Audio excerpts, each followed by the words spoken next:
Bumawi ang Team USA sa South Sudan matapos pahirapan noong tune-up game tambakang inabot ng SSD. Game 2 ng Team USA laban sa team ng South Sudan parehas na may tig-isang panalo na magkabilang koponan sa Paris Olympics. Nag-iba ng starting lineup ang USA, first 5 ng team sina Stephen Curry, Devin Booker, Jason Tatum, LeBron James at Anthony Davis. Bumawi si Coach Steve Kerr, pinasok kagad ang bangko last game si Jason Tatum.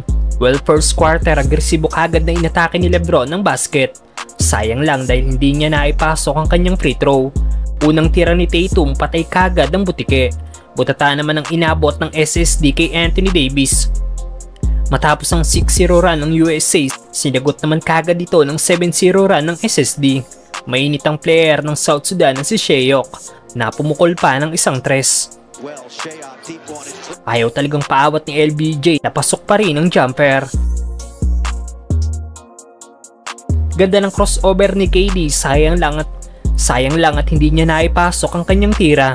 Matapos siyang salubungin ng tatlong player ng SSD.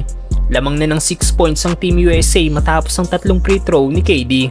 Butata rin ang inabot ng player ng SSD kay Derek White.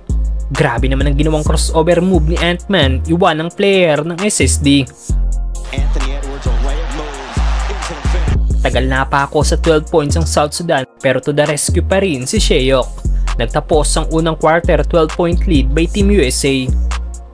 Second quarter nakagawa na rin ng field goal si Kevin Durant matapos niyang maipasok ang kanyang 3-pointer.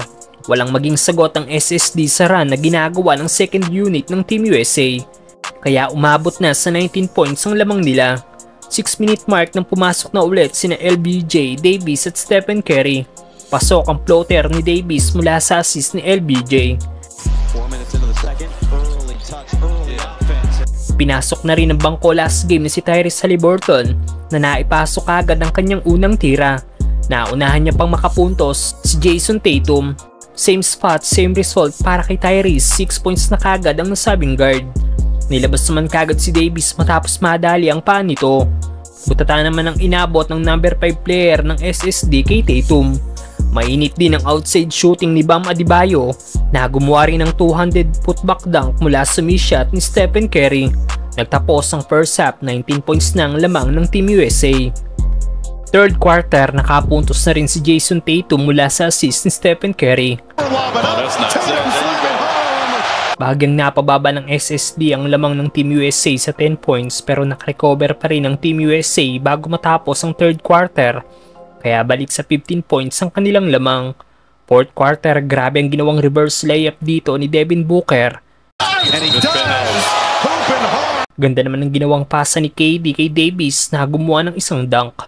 Wala nang nagawa pa ang team ng South Sudan para mahabol ang lamang ng Team USA kaya sa uli nakuha ng USA ang panalo. 2-0 na ang record ng national team ng Amerika.